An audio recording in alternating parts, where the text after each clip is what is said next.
بسم اللہ الرحمن الرحیم۔ السلام علیکم ورحمۃ اللہ وبرکاتہ۔ حدیث شریف میں وارد ہے کہ صبر نصف ایمان ہے۔ اللہ تعالیٰ فرماتے ہیں کہ بے شک اللہ تعالیٰ صبر کرنے والوں کے ساتھ ہیں۔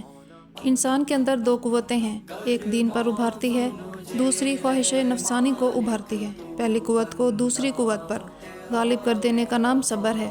طریقہ یہ ہے کہ خواہشات نفسانیہ کے تقاضوں پر عمل نہ کرے، ذکر اللہ، صحبت اہل اللہ اور موت و قبر دوزخ کے مراقبے سے صبر کی طاقت پیدا ہوتی ہے۔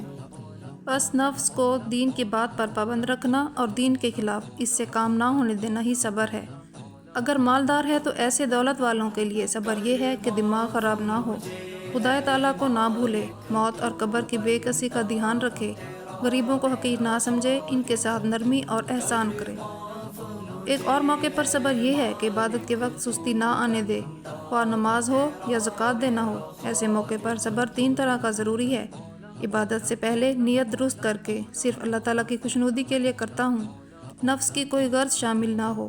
دوسرا یہ کہ عبادت کے وقت کم ہمتی نہ کرے، خوب ہمت سے دل لگا کر سنت کے مطابق عبادت کرے اور دل کو بھی حاضر رکھنے کا اہتمام کرے۔ تیسرا یہ کہ عبادت کے بعد کسی کے سامنے اپنی عبادت کو کہتا نہ پھرے۔ دوسرا موقع صبر کا گناہ کے تقاضے کے وقت ہے۔ اس وقت کا صبر یہ ہے کہ نفس کو گناہ سے روکے۔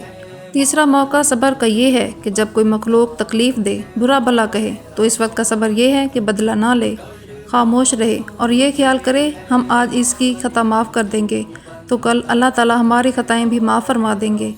چوتھا موقع صبر کا یہ ہے کہ مصیبت اور بیماری اور مال کے نقصان یا کسی عزیز کے مر جانے کے وقت صبر کرے۔ اس وقت کا صبر یہ ہے کہ زبان سے خلاف شرع کوئی کلمہ نہ کہے، اللہ تعالیٰ پر اعتراض نہ کرے کہ مجھ پر ایسا ظلم کیوں کیا، یا اتنی جلدی ہمارے عزیز کو موت کیوں دے دی، اور نہ بیان کر کے روئے، البتہ طبعی غم سے رونا اور آنسو بہانا اور اس صدمے کا اپنے خاص احباب سے اس نیت سے اظہار کرنا کہ اس سے ہمارا دل ہلکا ہو جاتا ہے، جائز ہے، کیونکہ بعض وقت بالکل صبر اور خاموشی سے دل کو بیماری لگ جاتی ہے۔ ایسے موقع پر ان کے ثواب کو یاد کرے اور یہ سوچے کہ یہ سب ہمارے فائدے کے لیے ہے، اور یہ سوچے کہ بے صبری سے تقدیر تو نہیں ٹلتی، ناحق ثواب بھی ہم کیوں کھوئیں۔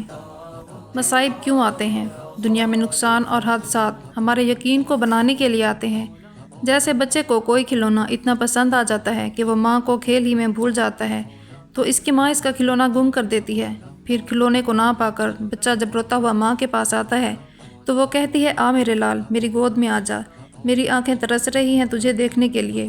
ایسے ہی بندہ کسی چیز میں جب پھنسا رہتا ہے یا کسی فانی شے کو جان کا سہارا بنا لیتا ہے، اس کو اللہ تعالیٰ ہٹا دیتے ہیں تاکہ وہ بے سہارا ہو کر میری طرف بھاگا آئے۔ لہٰذا اگر حادثہ پیش آتا ہے اور یہ مسجد بھاگتا ہے، سجدے میں سر رکھ دیتا ہے، تو یہ حادثہ سبب ہو گیا اس کی جی حضوری کا۔ بس اپنے بندوں کو اپنی ذات سے جوڑنے کے لیے اللہ ہماری زندگی میں حادثات لے آتے ہیں۔ جب ہم دنیاوی تعلقات میں پھنس کر اللہ تعالیٰ کو بھول جاتے ہیں تو یہ تعلقات چونکہ حجاب ہو گئے تھے، اس لیے حجاب کو ہٹا دیتے ہیں اور اللہ تعالیٰ ہمیں خود مل جاتے ہیں۔ خوش رہیں، آباد رہیں اپنے پیاروں کے ساتھ۔ والسلام۔